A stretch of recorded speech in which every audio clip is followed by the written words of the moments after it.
आज हम पढ़ेंगे भाषा तथा व्याकरण। आज हम क्या पढ़ेंगे? भाषा तथा व्याकरण। चलिए देखते हैं। मनुष्यों द्वारा व्यक्त की गई सार्थक वाणी को भाषा कहते हैं। मतलब सार्थक, उसका कोई ना कोई अर्थ होना चाहिए। ठीक है, कोई ना कोई उसका अर्थ होना चाहिए तो ही वो भाषा कहलाएगी। वहाँ के लोगों द्वारा वो समझे जाने योग्य होनी चाहिए, ताकि जिससे उनके भाव और विचारों का आदान प्रदान आराम से हो सके।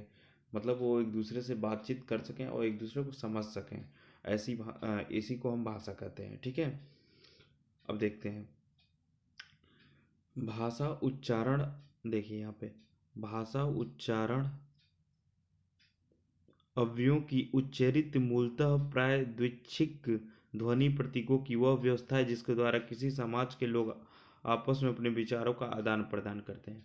ठीक है, भाषा मूल रूप से हिंदी से मतलब नहीं है। भाषा कोई भी हो सकती है। भाषा हिंदी, अंग्रेजी, संस्कृत, उर्दू कुछ भी हो सकती है।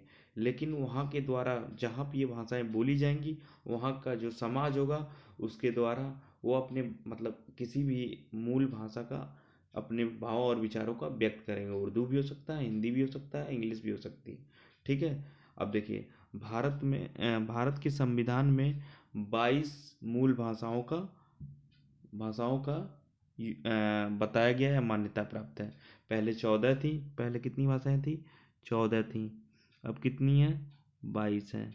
ठीक है, 21वां संशोधन द्वारा और 71वां संशोधन द्वारा और 92वां संशोधन द्वारा 8 भाषाएं जोड़ी गई। ठीक है, देखिए कि 21वां संशोधन द्वारा सिंधी जोड़ा गया। उसके बाद कोंकणी, मणिपुरी। ठीक है, ये 71वां द्वारा जोड़ा गया। और 92वां द्वारा बोडो, मैथिली, संथाली जोड़ा गया। ठीक है, ये 92वां संशोधन, यानी 3 संशोधन हुए। 71वां संशोधन, 71वां, 21वां और 92वां। इस तरह हमारे कितने भाषाएं हो गई? मूल भाषाएं 22 मूल भाषाएं कम मान्यता है किसमें? संविधान में। अब देखते हैं भाषाओं के प्रकार में। चलिए देखते हैं।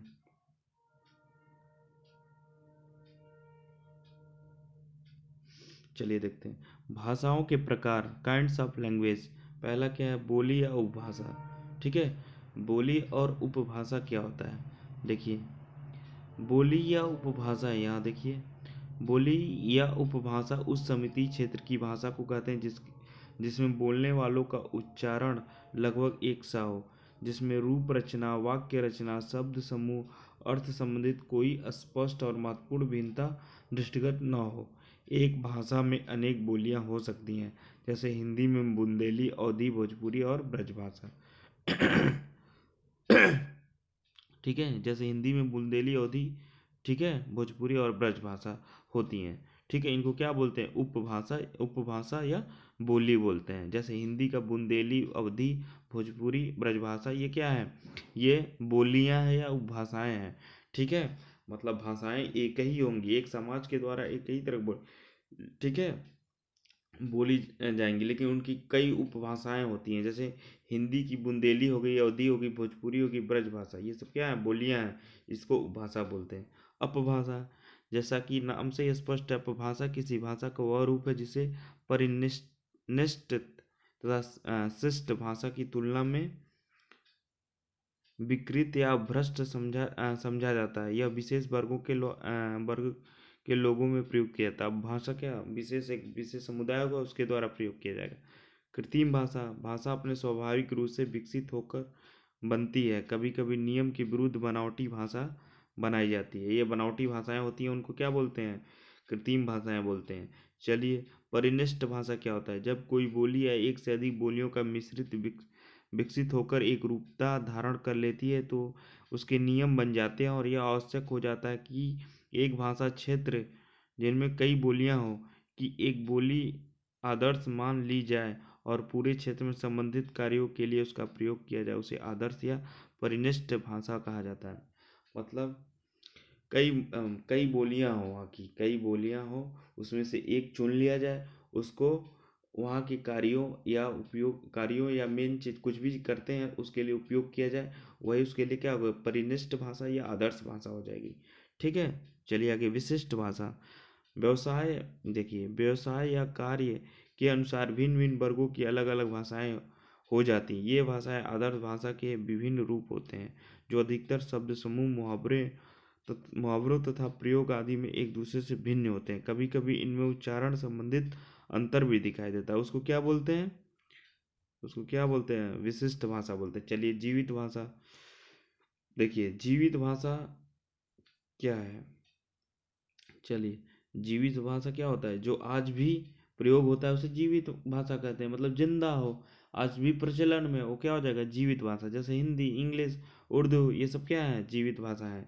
मृत भाषा है, जो आज प्रयोग में नहीं होती हैं, वो मृत भाषाएं हो गया। जैसे हिटाइट, हिटाइट, ठीक है, ये मृत हो गया, इसका प्रयोग अब नहीं होता है।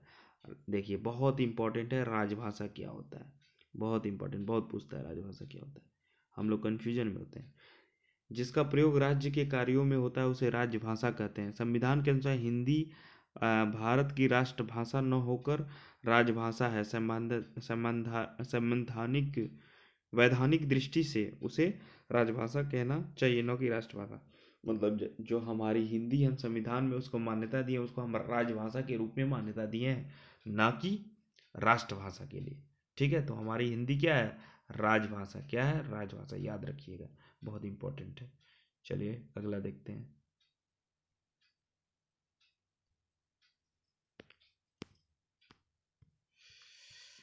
तेरे सुखों भूले। चलिए अब देखते हैं मिश्रित भाषा क्या होती है। जिसमें एक से अधिक भाषाओं का मिश्रण हो उसे मिश्रित भाषा कहते हैं। ठीक है, बंदरगाहों आदि में ऐसी भाषा प्राय सुनाई देती है। बंदरगाहों आदि पर ऐसी भाषा है क्योंकि वहाँ पे कई तरह के लोग रहते हैं बंदरगाहों पे, इसलिए वहाँ पे मिश्रित भाषा का यूज किया जाता है। ठीक है, अब ये बहुत ही महत्वपूर्ण है भाषा के अंग। ठीक है, पहला अंग क्या है? ध्वनि। दूसरा क्या है? वर्ण। तीसरा क्या है? शब्द। चौथा क्या है? पद। पांचवा क्या है? वाक्य। याद रखिएगा, क्रम याद रखिए, कई बार क्रम पूछ लेता है। तो ध्वनि से शुरू होगा, वाक्य पे खत्म होगा। देखिए, मुख से निकलने वाली प्रत्येक स्वतंत्र आवाज को ध्वनि कहा जाता है। ठीक है, मौखिक भाषा ध्वनि पर ही आधारित होती है। वर्ण, जिस छोटी ध्वनि के टुकड़े नहीं किए जा सकते उसे क्या कहते हैं? वर्ण कहते हैं। वर्ण किसको कहते हैं? जिस ध्वनि के टुकड़े नहीं किए जा सकते उन्हें वर्ण कहते हैं। शब्द, वर्णों का सार्थक शब्द, ठीक है, समूह, सार्थक समूह क्या कहलाता है? वर्ण कहलाता है, याद रखिएगा। शब्द कहलाता है। वर्णों का सार्थक समूह शब्द कहलाता है। जैसे फ प्लस सौ प्लस ल, फसल। फसल क्या है? एक अर्थ दे रहा है, इसलिए सार्थक है ना। ठीक है, वर्णों का एक सार्थक समूह है।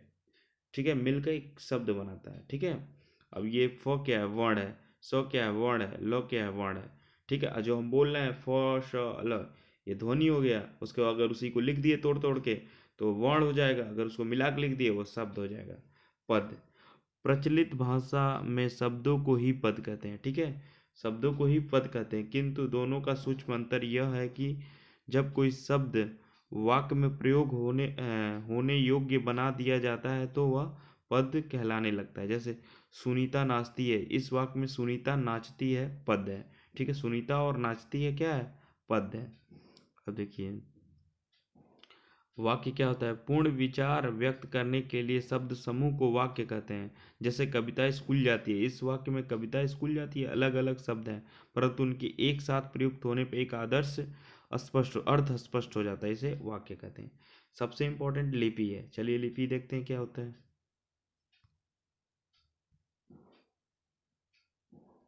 चलिए, भाषा और लिपि, लैंग्वेज एंड स्क्रिप्ट। भाषा के द्वारा हम अपने मन के भावों और विचारों का आदान प्रदान बोलकर या लिख कर करते हैं, ये तो हम बता दिए। मतलब भाषा के द्वारा हम क्या है? अपने विचारों और भावों को लिख कर या बोलकर, ठीक है, व्यक्त करते हैं। बोलने के लिए हम ध्वनि संकेतों का प्रयोग करते हैं। ठीक है, ध्वनि संकेतों का।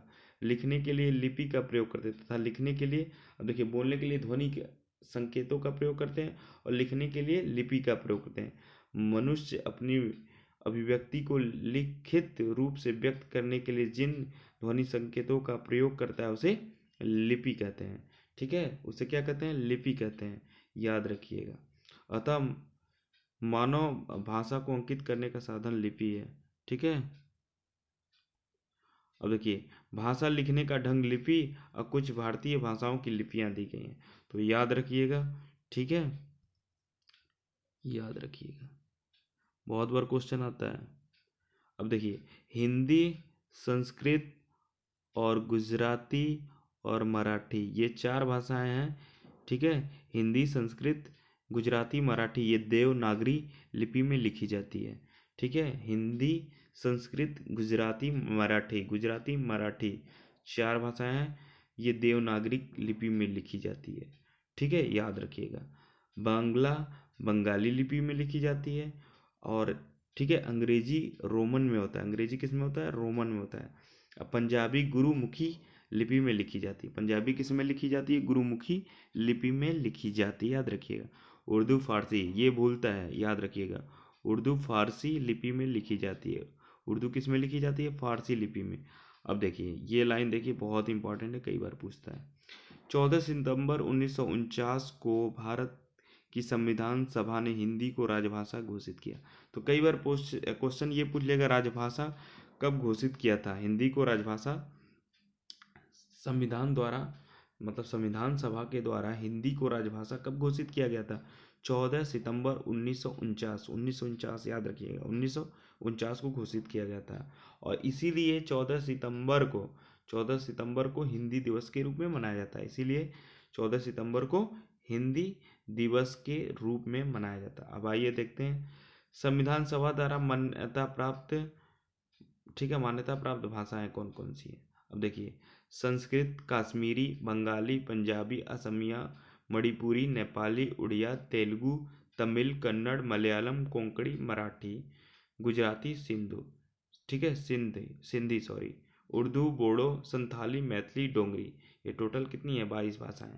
पहले 14 भाषाएं थी, ठीक है, इसीलिए 14 सितंबर को हिंदी दिवस के रूप में मनाया जाता है, ठीक है। हिंदी दिवस भारतीय संविधान द्वारा हिंदी भाषा को राजभाषा घोषित कब किया गया था? 14 सितंबर 1949 को किया गया था।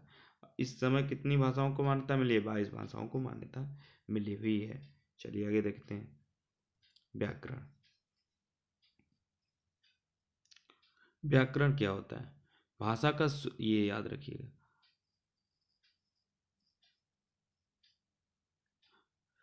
व्याकरण वह शास्त्र है जिसके द्वारा भाषा के शुद्ध रूप एवं शुद्ध प्रयोग का ज्ञान प्राप्त होता है। मतलब शुद्ध रूप और शुद्ध प्रयोग का ज्ञान प्राप्त होता है, उसे क्या कहते हैं? व्याकरण शास्त्र कहते हैं।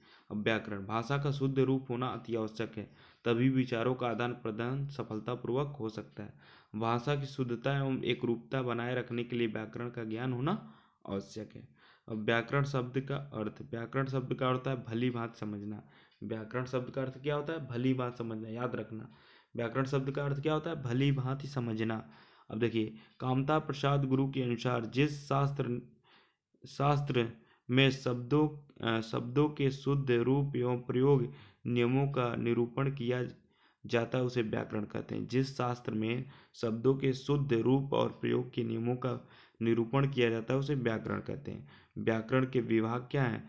भाषा की संरचना का विशद अध्ययन व्याकरण में किया जाता है। व्याकरण के विभिन्न भाग जैसे वर्ण विचार, वर्णों के आकार, उच्चारण, वर्गीकरण, उनके संयोग, संधि आदि के नियमों पर विचार किया जाता है। आदि के नियमों पर विचार किया जाता है। मतलब वर्णों का आकार कैसा होगा, उच्चारण कैसे होगा, वर्गीकरण कैसे करेंगे, उनके संयोग, संधि आदि के नियमों पर विचार किया जाता है। चलिए आगे देखते हैं क्या है।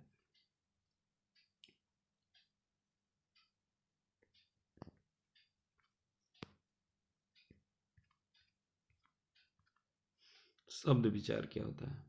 अब देखिए, व्याकरण के द्वारा ही शब्दों के भेद, उत्पत्ति आदि से संबंधित नियमों का जानकारी प्राप्त होता है। शब्द मतलब व्याकरण के द्वारा ही शब्द के भेद, जो उनका भेद मतलब कौन अलग अलग क्या क्या है, उत्पत्ति कहाँ से आए हुए हैं, ठीक है, इससे संबंधित नियमों का अध्ययन किया जाता है शब्द विचार में। पद विचार, इसके अंतर्गत संज्ञा, सर्वनाम, विशेषण आदि पदों के स्वरूप तथा प्रयोग पर विचार किया जाता है। वाक्य विचार, व्याकरण के द्वारा वाक्यों के भेद, उनके संबंध, वाक्य विश्लेषण, संश्लेषण, विराम चिन्ह आदि के बारे में विचार किया जाता है। अब हिंदी भाषा का महत्व क्या है? हिंदी भाषा का महत्व क्या है? हिंदी भाषा अपने समृद्धशाली रूप में भारत की राष्ट्रभाषा होने की अधिकारी है। यह विश्व की एक सरलतम, प्रिय और विकसित भाषा के रूप में अपना गौरवपूर्ण स्थान बनाए हुए है। हिंदी भाषा ने अपना यह स्वरूप शताब्दियों से निरंतर विकास की पीढ़ियों पर चढ़ते हुए प्राप्त किया है। विश्व के 100 से भी अधिक विश्वविद्यालयों में हिंदी का अध्ययन और अध्यापन होता है। हिंदी की प्रसिद्ध रचनाओं का विदेशी भाषाओं के अनुवाद हो रहा है। 5 विश्व हिंदी सम्मेलनों से शक्ति पावर आज हिंदी विश्व स्तर पर समझी जाती है। भारत में दिल्ली, हरियाणा, राजस्थान, बिहार, उत्तर प्रदेश, मध्य प्रदेश, हिमाचल प्रदेश आदि हिंदी प्रदेश हैं। चीनी तथा अंग्रेजी के बाद हिंदी भाषियों का विश्व में तीसरा स्थान है। याद रखिए, पहले स्थान पे कौन है? चीनी। ठीक है, कौन है? चीनी। दूसरे स्थान पे कौन है? अंग्रेजी। अंग्रेजी। और तीसरे पे क्या है? हिंदी।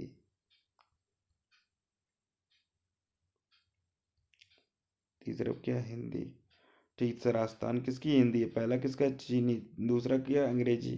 ठीक है। भारतीय सभ्यता संस्कृत की वाहक होने के कारण, सरल और वैज्ञानिक लिपि में लिखी जाने के कारण हिंदी भाषा अत्यंत सुव्यवस्थित, संपन्न और लोकप्रिय है। डॉक्टर सुनीति कुमार चटर्जी का कथन है, हिंदी एक महान दार्शनिक साधक भाषा है। ठीक है, आगे देखते हैं। अब देखिए, ये थोड़ा महत्वपूर्ण है, इसको देखते हैं पहले। मनुष्य द्वारा व्यक्त की गई सार्थक वाणी को भाषा कहते हैं। भाषा शब्द भाव धातु से बना है। संविधान के भारत के संविधान में 22 भाषाओं को मान्यता प्राप्त है। एक भाषा में अनेक बोलियां हो सकती हैं। पूर्ण विचार व्यक्त करने वाले शब्द समूह को वाक्य कहते हैं। मानव भाषा को अंकित करने का साधक लिपि है। व्याकरण शब्द का अर्थ है भली बात समझना। आज हिंदी विश्व स्तर पर समझी या बोली जाती है। अब देखिए, इसमें क्या क्या इंपॉर्टेंट है। 14 सितंबर को हिंदी दिवस मनाया जाता है। क्या मनाया जाता है? हिंदी दिवस मनाया जाता है।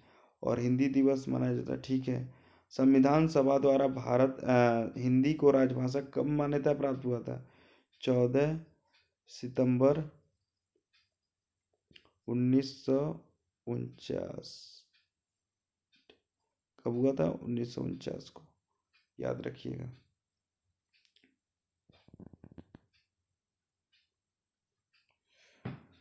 अब और क्या पढ़े थे हम लोग कि पहले कितनी भाषाएं थी संविधान में मान्यता प्राप्त? 14 थी। बाद में कितनी हो गई? 22 हो गई। ठीक है, याद रखिए। अब देखिए, हिंदी, संस्कृत,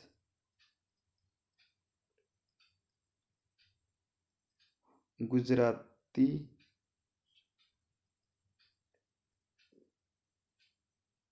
मराठी,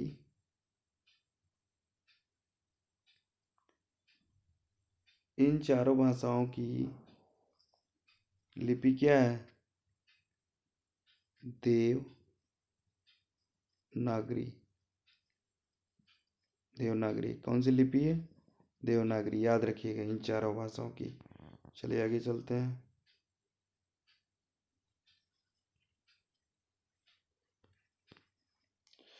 अब देखिए,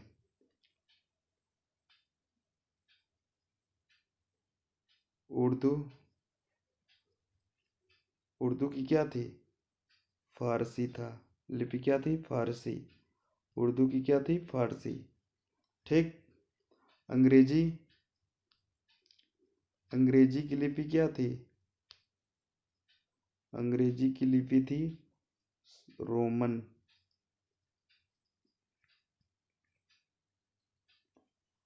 बांग्ला की बांग्ला की लिपि क्या थी?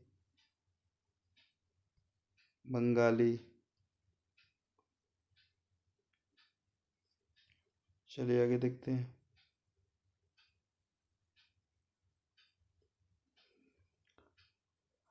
पंजाबी की लिपि क्या थी?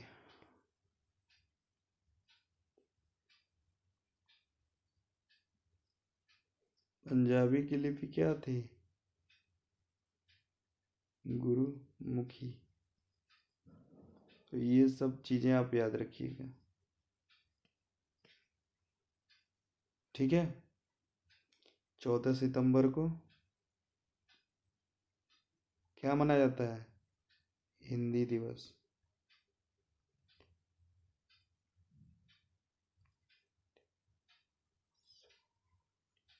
ठीक है।